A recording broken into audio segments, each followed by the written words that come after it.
வணக்கம் and welcome to அரசியல் பேட்டை. வணக்கம் சார். வணக்கம் சுமையா. சார், சட்டமன்றத்தில் எதிர்கட்சி தலைவர் காலேஜ் படிக்கிற மாணவர்களுக்கு புதுமை பெண் திட்டம், தமிழ் புதல்வன் திட்டம் மூலமா 1000 ரூபாய் நாங்கள் கொடுத்துட்டு இருக்கோம், அதை வந்து நீங்க நிப்பாட்டிட கூடாது, தொடரணும் அப்படின்னு சொன்ன அடுத்த நாளே வந்து அந்த பணம் கிரெடிட் ஆனதை நம்ம பார்க்க முடிஞ்சது. அதே மாதிரி நேற்றைக்கு திமுக தலைவர் அவர்கள் வந்து 1000 ரூபாய் மகளிருக்கான அந்த உரிமை தொகையை வந்து நிச்சயமா நீங்க கொடுத்தே ஆகணும் அப்படின்ட்டு சொல்லியிருந்தாரு. அது போடாம இருக்கிறதுக்கான தன்னுடைய கோவத்தையுமே வந்து அவர் வெளிப்படுத்தி இருந்தாரு. ஃபைனலி இன்னைக்கு வந்து மகளிருக்கான அந்த 1000 ரூபாய் கிரெடிட் ஆயிருக்கு அப்படின்னும் போது இப்படி ஒவ்வொன்னா வந்து எதிர்கட்சி சொல்லி தான் வந்து ஆளும் கட்சி எல்லாத்தையும் செய்வாங்க அப்படின்னா அப்புறம் எதுக்கு இந்த ஆளும் கட்சி அப்படின்ற ஒரு கேள்விதான். பொறுங்க, மிஷின் நிக்கட்டும் அப்படிங்கிறதான் பதில். ஏன்னா இப்போதானே இந்த ஆட்சி ஆரம்பிச்சிருக்கு. இந்த ஆட்சியினுடைய அலங்கோலங்களை மக்கள் பார்க்க போறாங்க. எதுக்குடா இந்த சின்னத்துக்கு வாக்களித்தோம்னு சொல்லி இந்த கையை கொண்டு போய் அப்படிங்கிற மாதிரி கவுண்டமணி படத்தை சொல்லுவார் இல்லையா, அது மாதிரி ஒரு சம்பவம் நடக்க தான் போகுது. இந்த 2 விஷயங்கள் இவங்க சொல்றாங்க. சொல்லாத விஷயங்கள் நிறைய இருக்குது. இப்போ இதுக்குள்ளே நானே ரிவீல் பண்ணவே தயாரில்லை. ஏன்னா இதை சொன்னோம்னு வச்சுக்கங்களேன், உடனே செஞ்சுருவாங்க. இப்போ மக்களுக்கு உரைக்காது. மக்களுக்கு இது எத்தனையோ விஷயங்கள் நான் சொல்கிறேன். எனக்கு இங்கே கண்ணுக்கு தெரிஞ்ச ஒரு 4-5 விஷயங்கள் இப்போ செய்யாமல் இருக்காங்க. இது மாதிரி தொடர்ந்து பல்வேறு விஷயங்கள் அவங்க ஸ்கூப்போட தான் போகிறாங்க. இப்போ நேற்றைக்கு நம்ம சோழ பேசுனது தான், இந்த திட்டத்தை நிறுத்தி விட்டு அதை 4ல் 1 பங்காக மாற்றி அதை 2500 ரூபாய் கொண்டு போகிறது. 60 வயதுக்கு மேற்பட்ட பெண்களுக்கு ஓஏபி வாங்கிக்கிங்க, எலிஜிபிலிட்டி இருந்தால். உங்களுக்கு வேலை பார்க்குற பையன் இருந்தால் அவங்க கிடையாது, உங்களுக்கு வேலை பார்க்குற பொண்ணு இருந்தால் கிடையாது, உங்களுக்கு சோறு போடுறதுக்கு ஆள் இருந்தால் ஓஏபி கிடையாது. ஸோ இந்த ரெசிஷன் அடிப்படையில் அவங்க கட் பண்ணிடுறது. 20 வயதுக்கு 18 வயதுக்கு மேற்பட்டவர்களுக்கு அவங்க தான் உங்களுடைய வாக்காளராக இவர் பார்க்குறாரு. ஸோ அதன் காரணமாக அந்த 60 வயதுக்கு மேற்பட்ட பெண்களுக்கு அந்த 1000 ரூபாய் நிப்பாட்டுறது, அதில் நம்பர்ஸை குறைக்கிறது, 4ல் 1 பங்காக அந்த நம்பரை மாற்றுறது, அதை மாற்றி 22,000 ரூபா கொடுத்துட்டு அதை ரொம்ப பெரிய சாதனை பண்ண மாதிரி பேச போகக்கூடிய ஒரு வேலையில் தான். ஏன்னா இப்போவே ஆட்கள்கிட்ட காசு கொடுத்து பேச வைக்கிறாங்க. 2,000 ரூபா வேணாம் சார், நீங்கள் கஷ்டப்படுறீங்க சார், மெதுவாக கொடுங்க சார் அப்படின்னு. அந்த அம்மாவுடைய வீடு பின்புலம்லாம் பார்க்கும்போது அது ஒரு அப்பர் மிடில் கிளாஸ் குடும்பம் மாதிரி தெரியுது. ஒரு 1000 ரூபாயோ 2000 ரூபாயோ அந்த அம்மாவுக்கு ஒரு பொருட்டு இல்லாத மாதிரி தெரியுது. ஆனால் உண்மையாலுமே 1000 ரூபாய் தேவைப்படக்கூடிய எத்தனையோ ஆயிரக்கணக்கான குடும்பங்கள் தமிழ்நாட்டில் இருக்குது.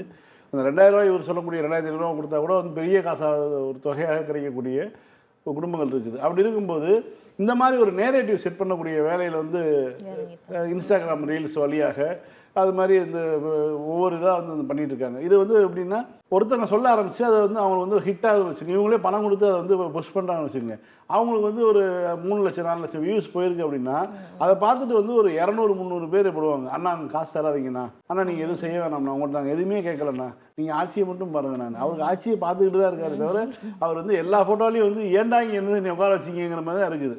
அவருடைய எல்லா ஃபோட்டோ எடுத்து பாருங்க. ஆய்வு கூட்டம் நடத்தினார் அதிகாரிகளோட. 1 பேஜ் 2வது பேஜ், 1 பேஜ் 2வது பேஜ் திரும்ப நானும் பார்க்குறேன். ஒரு 3வது பேஜுக்கு எப்படியாவது போயிடுவாருன்னு போகவே மாட்டேங்கிறாரு. அவருக்கு புரியுதா அதிகாரிகள் பேசக்கூடிய மொழி புரியுதா, அவங்க சொல்லக்கூடிய விஷயங்கள் புரியுதா, அவர் எந்த யூனிவர்சிட்டியில் இருக்காரு அப்படிங்கிறது தெரியாத அளவுக்கு நடந்துகிட்டு இருக்கு. இப்படியான சூழலில் அவரை சுற்றி இருக்கக்கூடிய ஆட்களுடைய பேச்சை கேட்டுக்கொண்டு நடக்கக்கூடிய ஒரு ஆட்சி என்பது எப்படி இருக்க போதுன்னு தெரியும். ஆனால் ஒரு எதிர்கட்சியாக திமுக தன்னுடைய கடமையை செய்யணும்னு வச்சுங்களேன். ஆனால் அதை தவறுகளை திருத்தக்கூடிய ஒரு வேலையில் அவங்க செய்கிறாங்கன்னா அது ஒரு கட்டத்துக்கு மேலே நம்ம எல்லாத்தையும் சொல்லிட்டு இருக்க முடியாது. அப்போ அதுக்கு எதிர்கட்சிக்கு வாக்களிச்சிருக்கணும். எதிர்கட்சிக்கு அந்த வாய்ப்பை வழங்காமல் இன்னொரு கட்சிக்கு வாக்களிச்சிருக்காங்க இல்லையா, அப்போ அந்த கட்சி ஆட்சி பண்ணட்டும் அப்படிங்கிறதான் ஒரு இதாக இருக்கும். திமுக தலைவர் ஒரு தடவை 2 தடவை சொல்லுவார். முதலமைச்சர் அவருடைய வீட்டுக்கு வந்தபோது கூட அவர் சொன்னார், நல்ல திட்டங்கள் செஞ்சிருக்கீங்க, அதை நிப்பாட்டிடாதீங்கன்னு சொல்லியிருக்காரு. அதனால் ஒரு தடவை சொல்லியிருக்காரு. இதுக்கு மேலே மகனே ஒன்று சமத்து தான் விட்டு பிடிப்பான்னு நினைக்கிறேன். அடுத்து என்ன நடக்கும்னா, இவர்கள் இது ஒரு விஷயம் மட்டும்தான். நீங்கள் ஒவ்வொரு துறை ரீதியாக தவறுகள் நடக்கும், துறை ரீதியாக ஊழல்கள் நடக்கும். இப்போ ஒன்றும் இல்லை, கடந்த 4ஆம் தேதிக்கு பிறகு தமிழ்நாட்டில் நடந்த குற்ற சம்பவங்கள் மட்டும் கணக்கில் எடுத்துப்பாங்க சார். ஆக்சுவலி இந்த ஒரு வாரத்திலேயே அந்த கிரைம் ரேட் அதிகமாயிருக்கு அப்படின்னு தான் சொல்லணும். அவ்வளவு செய்திகள் நான் கலைஞர் செய்தியில் வரக்கூடிய எதிர்கட்சி மனப்பான்மையோடு நம்ம செயல்படுறோம்னு அவங்க சொல்லுவாங்க.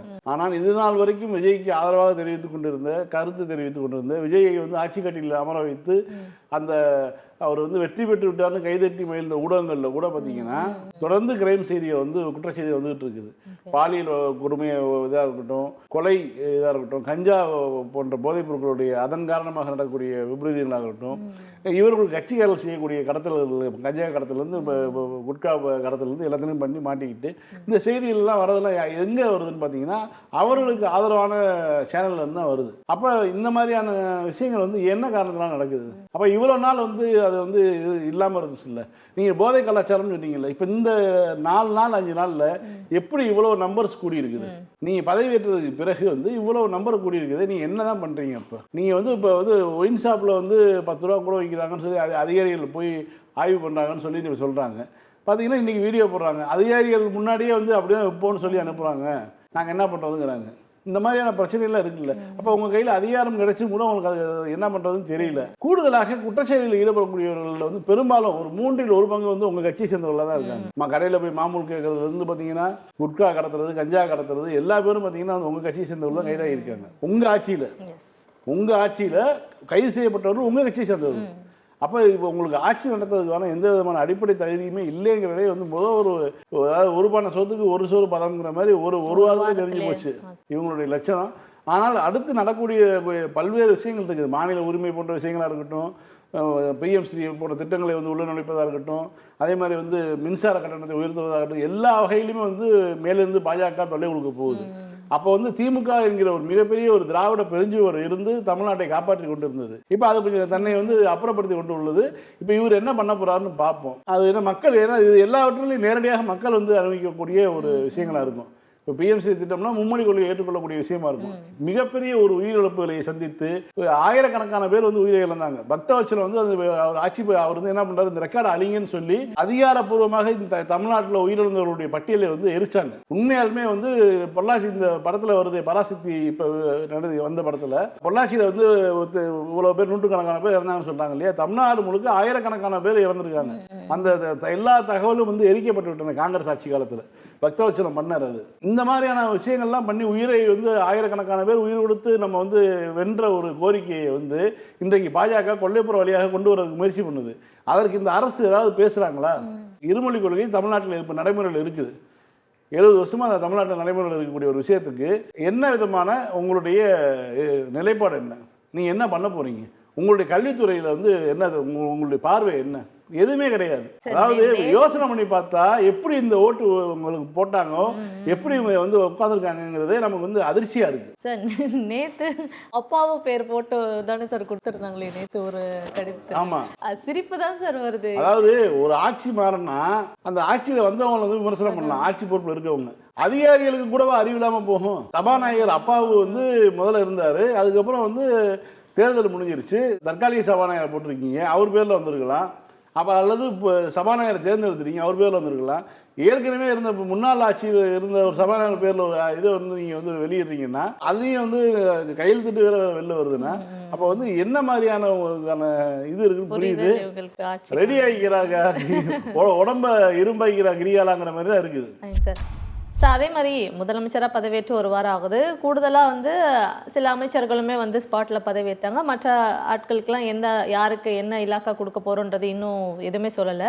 6-7 நாட்கள் ஆக போகுதுன்னும் போது இன்னும் அமைச்சர்களே நியமிக்காமல் இருக்காங்கன்னா அந்த துறை அப்போ எப்படி இயங்குது? அந்த துறை சார்ந்த திட்டங்கள்லாம் வந்து எப்போ அவங்க செயல்படுத்த போகிறாங்க? இதுக்கு முன்னாடி அந்த துறை சார்ந்த பல திட்டங்கள் எக்ஸிக்யூஷனில் இருந்ததில்ல, அதை அவங்க அட்லீஸ்ட் இப்போ கண்டினியூ பண்ணுறாங்களா இல்லையா? அந்த அப்டேட்ஸ்லாம் எப்படி சார் தெரிஞ்சுக்கிறது? அமைச்சர்களுக்கு என்ன துறை ஒதுக்கலைங்க, எந்த அமைச்சரும் துறை ஒதுக்கல. 3400 கோப்புகள் தேங்கி இருக்கின்றன. அதாவது அன்றாடம் கையெழுத்திட வேண்டிய 3400 கோப்புகள் வந்து இந்த 1 வாரத்தில் தேங்கி இருக்கின்றன. இது வந்து ஒருத்தவங்களுக்கு வந்து ஒரு திட்டத்திற்கான ஒரு பணமாக இருக்கலாம், ஒவ்வொரு விஷயமா ஒரு அரசினுடைய முடிவுகளாக இருக்கலாம், வழக்கமான ஒரு சம்பளம் விஷயமா இருக்கலாம், ஒரு நிர்வாக சம்மந்தப்பட்டதாக இருக்கலாம்.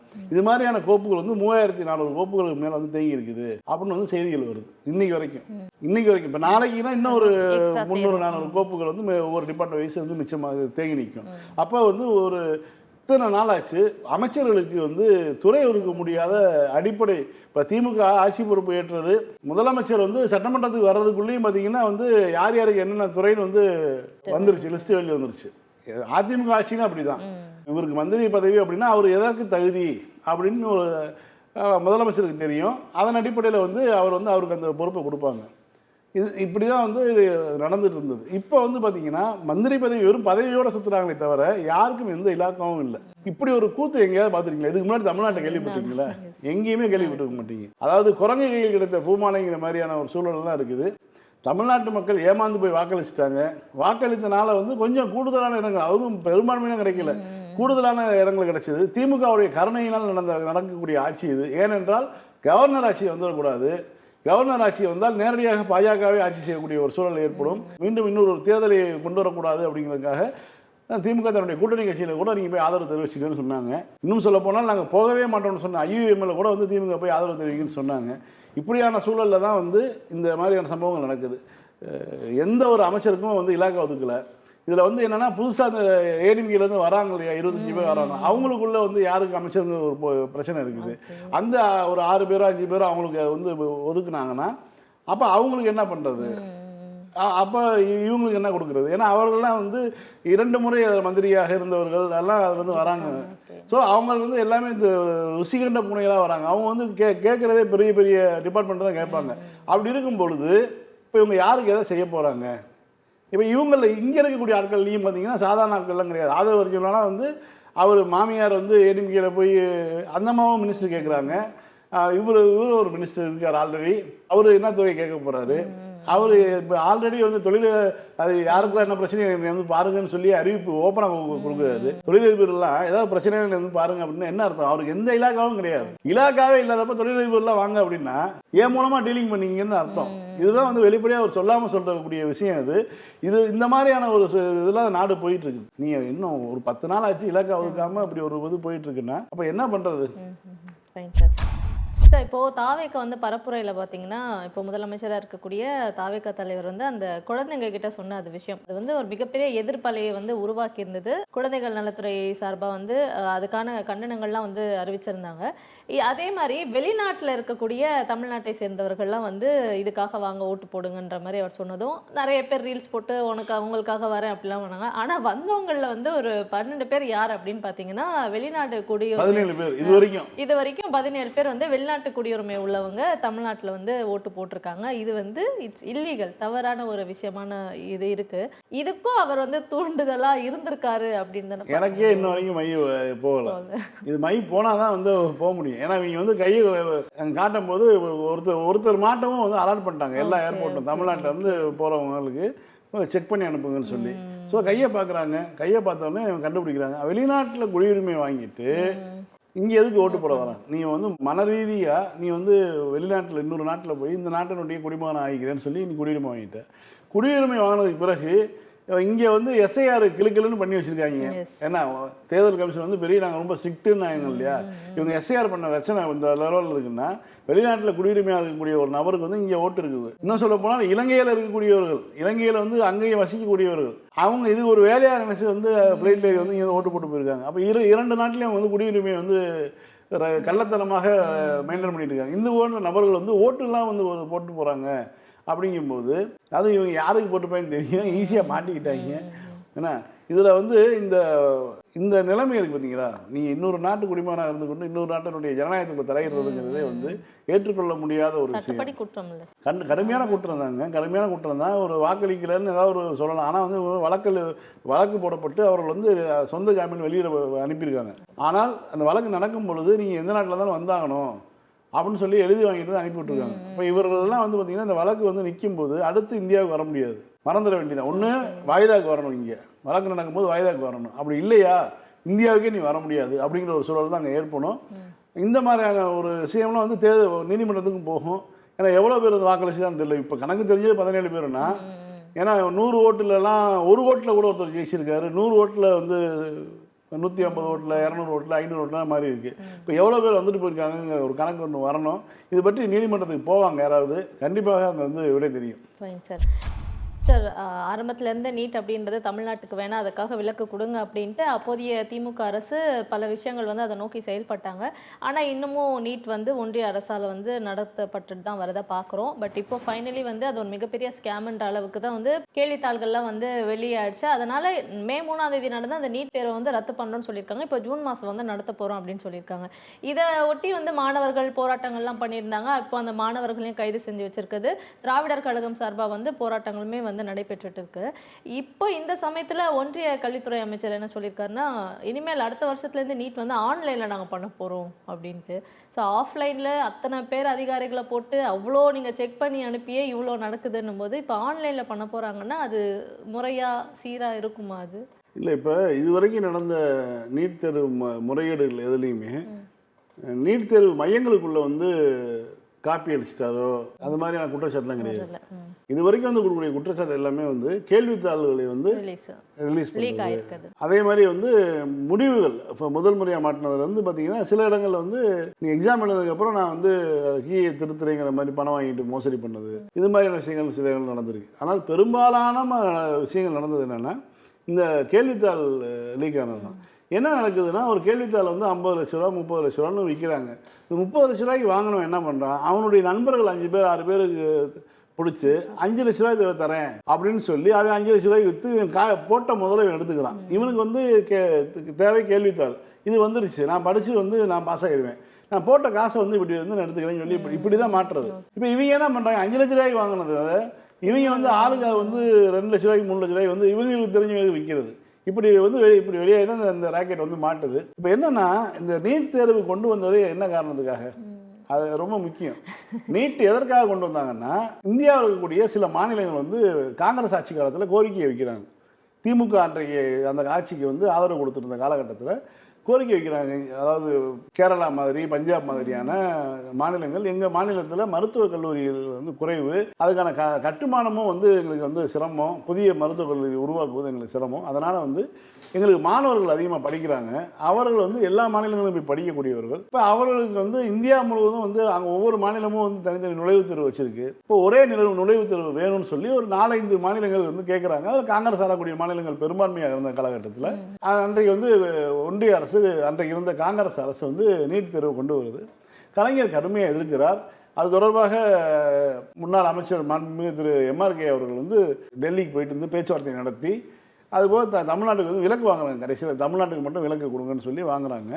ஏன்னா தமிழ்நாட்டில் வந்து மருத்துவக் கல்லூரிகள் அதிகம், தமிழ்நாட்டில் வந்து நுழைவுத் தேர்வு கிடையாது, பொறியியல் கல்லூரிக்கு நுழைவுத் தேர்வு கிடையாது. இதுக்கும் வந்து நுழைவுத் தேர்வுங்கிற பேரில் வந்துச்சுன்னா அது வந்து வடிகட்டல் முறை தான் வரும். அது வந்து இன்னொரு சனாதனத்துக்கான ஒரு அடிப்படை மாதிரி தான் இருக்கும். அப்போ வந்து அதை ஏற்றுக்க முடியாதுன்னு கலைஞருடைய கோட்பாடு. அதன் அடிப்படையில் வந்து ஒரு நுழைவுத் தேர்வுக்கு வேணான்றதுனால இந்த இதுக்கு நுழைவுத் தேர்வு வேணாம், தமிழ்நாட்டுக்கு விலக்கு கொடுங்கன்னு சொல்லி வாங்கிடுறாரு. அப்போ சில மாநிலங்கள் கேட்டாங்கன்னா அவங்க மாநிலத்தில் இன்ஃப்ராஸ்ட்ரக்சர் இல்லை, அதன் காரணமாக எங்கள் பிள்ளையை வந்து எந்த மாநிலத்துக்கு போனாலும் அந்த மாநிலத்துக்கு ஒவ்வொரு மாநிலத்துக்கும் ஒரு நுழைவுத் தேர்வு இருக்குது, அதில் எழுதி இப்போ வர்றது எங்களுக்கு சிரமமாக இருக்குது. அப்போ அதுக்காக நீங்கள் என்ன பண்ணணும், இந்தியா முழுமைக்கும் ஒரே மாதிரியான நுழைவுத் தேர்வு வைங்கன்னு சொல்லும்போது தான் இந்த இது வருது. அதற்கு பிறகு பாஜக ஆட்சி வந்ததுக்கு பிறகு நம்மளுடைய வழக்குகள்லாம் வந்து நிலுவையில், இன்னும் கூட ஒரு முக்கியமான வழக்கு நிலுவையில் தான் இருக்குது, நீட்டுக்கு எதிரான வழக்கு. ஆனால் ஒரு தீர்ப்பு வருது, நீட்டு தேர்வு நடத்தியே ஆகணும்னு சொல்லி தமிழ்நாடு விலக்கெல்லாம் அளிக்க முடியாத தீர்ப்பு வருது. இவர்களும் ஏற்றுக்கொண்டு கையெழுத்து போட்டாங்க. எடப்பாடி பழனிசாமி இந்த டீம்லாம் போய் கையெழுத்து போட்டு வந்துட்டாங்க. கையெழுத்து போட்டதுக்கப்புறம் வந்து பார்த்திங்கன்னா இங்கே நீட் வருது.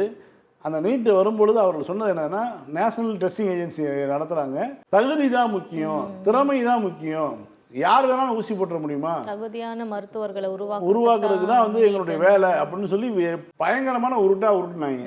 எல்லா உருட்டையும் உருட்டிட்டு கடைசியில் பார்த்தா அதுக்கு பிறகு தமிழ்நாடு 55 மருத்துவக் கல்லூரியில் உள்ள தமிழ்நாட்டை உள்ளிழுத்து கொண்டதுக்கு பிறகு நடந்த முதல் நீட் தேர்வுலேயே வந்து மோசடி, முதல் நீட் தேர்வுலேயே மோசடி. தொடர்ந்து வந்து ஒவ்வொரு முறையும் நீட் தேர்வு நடக்கும் போதெல்லாம் மோசடி கேள்வித்தாள் வெளியே இது பண்ணுறதுலேருந்து பல மோசடிகள் நடந்துகிட்டே இருக்குது. இப்போ வந்து இவ்வளோ தூரம் வந்து இத்தனை வருஷமாக நடக்குது இல்லை, இதில் வந்து ஏதாவது கண்டுபிடிச்சி யாரையாவது கைது பண்ணி பெரிய குற்றத்துக்கு வந்து கொடுத்துருக்காங்களா? எதுவும் கிடையாது, எல்லாமே விசாரணை அடிப்படையில் தான் இருக்குது. ஏன்னா எல்லாத்துக்கும் வந்து பின்னாடி போக வந்து ஒரு பாஜகவை சேர்ந்த நபர் இருக்காரு, அவர் வந்து பெரிய மந்திரியா இருக்காருங்கிற இடத்துல போய் நிற்கும் போது அந்த வழக்கு விசாரணை வந்து அந்த இடத்துல தேங்கிடுது. இப்போ வெளிநாடுகளில் கூட வந்து நடத்துனாங்கல்ல. இப்போ இதில் வந்து என்னன்னா, அந்த நீட் தேர்வு நடத்தும் போது வந்து என்ன பண்ணாங்கன்னா, நாங்கள் ரொம்ப ஸ்ட்ரிக்ட்டுன்னு காட்டுறதுக்காக பெண்களுடைய தோடு, மூக்குத்தி எல்லாத்தையும் கழட்டிடணும், எதுவுமே இருக்கக்கூடாது அப்படின்னு சொல்லி எல்லா அந்த பார்க்குறப்பே வந்து சரி இப்பயே வந்து இவ்வளோ ஸ்ட்ரிக்டாக இருக்காங்களே, நீங்கள் எவ்வளோ பயங்கரமாக பண்ண போகிறாங்கன்னு பார்த்தா அந்த பக்கம் வந்து நீட் தேர்வுக்கு கொஸ்டின் ஊற்றிக்கிட்டு இருக்காங்க. தேசிய தேர்வு முகமை தான் வந்து இதை நேஷனல் டெஸ்டிங் ஏஜென்சி என்டிஏன்னு நினைக்கிறேன், அவங்க தான் இதை நடத்துறாங்களா சார்?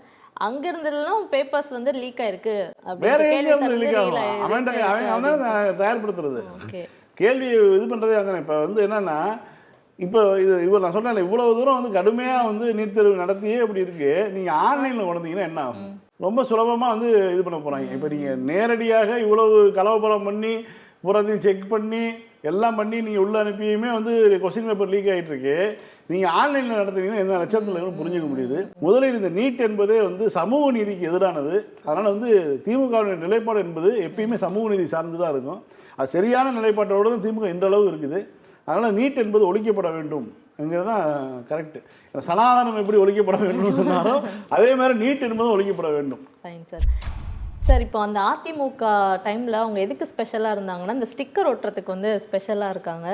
அதை தான் வந்து இப்போ தாவேக்காவும் வந்து ஃபாலோ பண்ணுறாங்கன்ற மாதிரி தான். ஏன்னா பிங்க் பேட்ரோல் அப்படின்றது கடந்த 5 ஆண்டுகளில் ரொம்ப சிறப்பாக இயங்கினதை வந்து நம்ம பார்த்தோம். இப்போ அதே பிங்க் பேட்ரோலில் பின்னாடி வந்து இந்த சிறப்பு அதிரடிப்படை, மகளிர் சிங்கப்பெண் சிறப்பு அதிரடிப்படை அப்படின்ற மாதிரி வந்து ஸ்டிக்கரை ஒட்டிட்டு இப்போ அந்த காரை தான் பயன்படுத்துகிறாங்க அப்படின்ட்டு. சரி, இதுக்காக புதுசாக கார் வாங்க வேணாம் அப்பெல்லாம் வந்து நீங்கள் யோசித்து வச்சுருந்தா கூட, நீங்கள் கொடுத்த பில்டப்பும் பேசின பேச்சுக்களும் வந்து ஏதோ ஒன்று பெருசாக பண்ணுறீங்கன்னு நாங்கள் எதிர்பார்த்தோம், ஆனால் இப்படி ஒரு ஸ்டிக்கர் ஒட்டுறது தானே இந்த விஷயம் அப்படின்ற மாதிரி தான். அதிரடிப்படைனா சிறப்பாக என்ன செயல்பட போகிறாங்க, என்ன இது? அதாவது திமுக அரசு வந்து அந்த கிரெட்டா காரு, அந்த காரனுடைய ஹுண்டாய் நிறுவனம் வந்து தமிழ்நாடு காவல்துறைக்கு இந்த சிஎஸ்ஆர் ஃபண்டு சொல்லுவாங்க இல்லையா, அதன் அடிப்படையில் வந்து ஒரு 100 காரோ எவ்வளோ கொடுத்தாங்க. அந்த காரை வந்து பிங்க் பெட்ரோல்னு சொல்லி அரசு அறிவித்து பெண்களுக்கான பாதுகாப்புக்கான இதை அறிவிச்சிருந்தாங்க.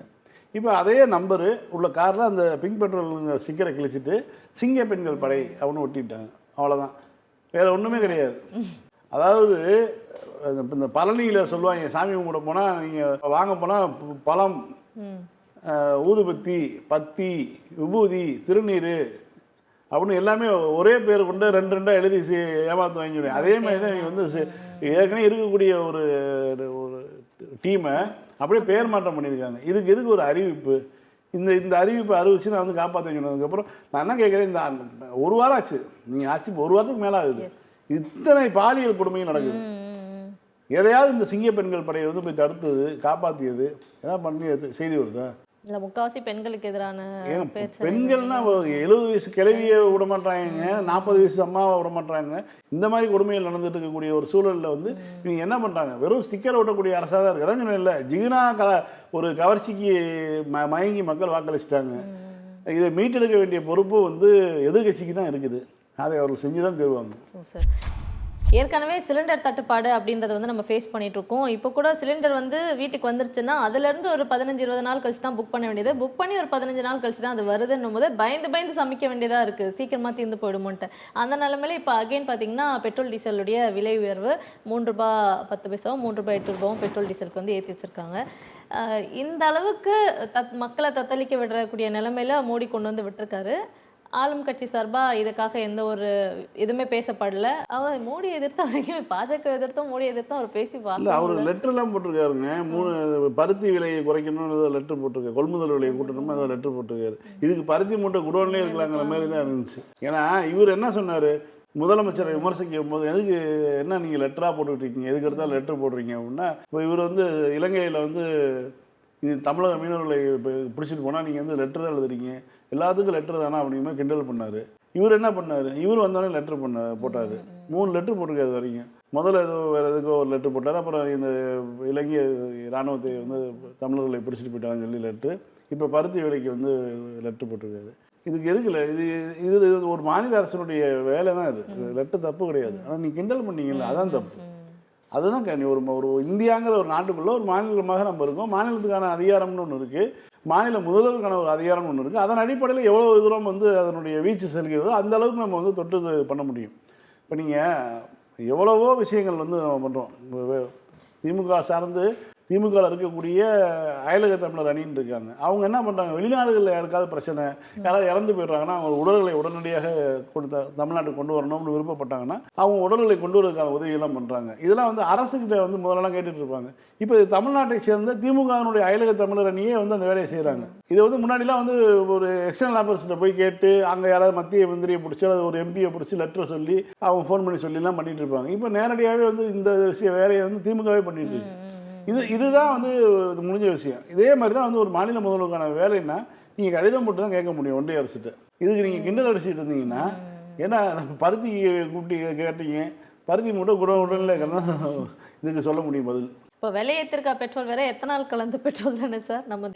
ஆமாங்க, அதில் இன்னொரு விஷயம் சொல்கிறாங்க பார்த்தீங்களா, அந்த இப்போ பெட்ரோல் பங்க் உரிமையாளர்லாம் என்ன சொல்கிறாங்கன்னா, அந்த எத்தனால் கலக்காத பியூர் பெட்ரோலை வந்து விற்க சொல்லி அழுத்தம் கொடுக்குறாங்க. காலி பண்ண சொல்லி, சீக்கிரம் காலி பண்ண சொல்லி அழுத்தம் கொடுக்குறாங்க. ஸ்டாக் வைக்காதீங்க. அப்போ இருந்தீங்க உங்களுக்கு எத்தனால் கலந்த பெட்ரோல் இருந்துச்சுனாலும் அந்த ஸ்பீடு பெட்ரோல், இந்த எக்ஸ்பிரஸ் பெட்ரோல்னு சொல்லக்கூடிய எத்தனால் குறைவாக கலக்கப்பட்ட அல்லது சுத்தமாக கலக்கப்படாது இந்த பெட்ரோல்களை வந்து உடனடியாக விற்று திருங்கள் அப்படின்னு சொல்லக்கூடிய ஒரு அழுத்தம் சொல்லி பெட்ரோல் பங்கில் இருக்கக்கூடிய ஊழியர்கள் வந்து நிறையா சொல்லியிருக்காங்க. அப்போ இவங்களுடைய நோக்கம் என்பது பெட்ரோல் பங்கு வந்து இந்த மோடி சொல்லிட்டு போனார்ல, வெளிநாட்டுக்கு போகாதீங்க, தங்கம் வாங்காதீங்க, பார்த்துருந்துக்குங்க, நானே வண்டியை குறைச்சிட்டேன்னு சொல்லி அப்படி சொல்லும்போதே புரிஞ்சுக்க வேண்டியதான் ஏதோ பண்ண போகிறேன். நான் 25 ரூபா கூட்டுவாங்க எதிர்பார்த்தேன், 3 ரூபா தான் கூட்டியிருக்காங்க. வந்து கூட்டுவார் நீங்கள், ஃபாரின் போயிருக்காரு, வந்து எப்படி ஒரு 15 ரூபாய் கூட்டி விடுவார். ஏன்னா இப்போ மகாராஷ்டிரா முதலமைச்சர்லாம் பார்த்தீங்கன்னா 2 வீலரில் நான் போகிறேன்னு சொல்லி ஆரம்பிச்சிட்டாங்க. அவர் வந்து என்ஃபீல்டு பைக்கில் வந்து ஒரு உதவியாளரோட அவர் போகிறாரு, பின்னாடி 50 பேர் ஓடி வராங்க. யார்? காவலர்கள். தலையெழுத்து பாருங்களேன். இவர் வந்து அதான் சொன்னேன், காந்தியினுடைய எளிமைக்காக வந்து இந்தியா வந்து நிறைய கடன்பட்டதுன்னு விளையாட்டு சொல்லுவாங்க. அது மாதிரி வந்து இவர் எளிமையாக இருக்கேன்னு சொல்லி ஒரு முதலமைச்சர் பைக்கில் போனார்னா அவருடைய பாதுகாப்புக்கு என்ன பண்ணுறது? 50 போலீஸ் கூடவே ஓடி வராங்க. இந்த காட்சியிலும் இந்த கோமாளி காட்சியிலும் நம்ம பார்த்துட்டு இருக்கோம். ஃபைன் சார், திரும்ப திங்கட்கிழமை இதே நிகழ்ச்சியில் சந்திக்கலாம். மீண்டும் திங்கள் இரவு 9:30 மணிக்கு அரசியல் பேட்டை நிகழ்ச்சியில் சந்திக்கலாம். நன்றி.